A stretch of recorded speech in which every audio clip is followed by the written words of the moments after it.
You ever forget file names, like you're editing on some files and you just forgot the name and it's on the tip of your tongue, but you can't remember it?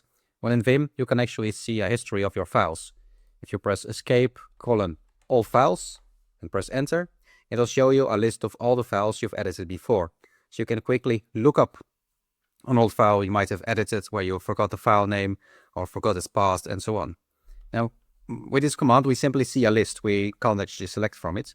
So if you press enter, there is actually a trick to do that.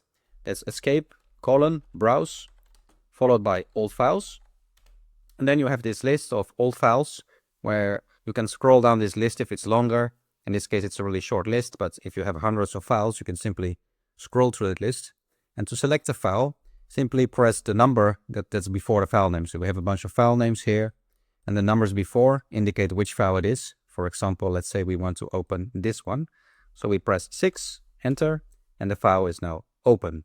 So again, that's escape, browse, followed by old files, and then simply the number of the file you want. For example, 7, and the file is then opened.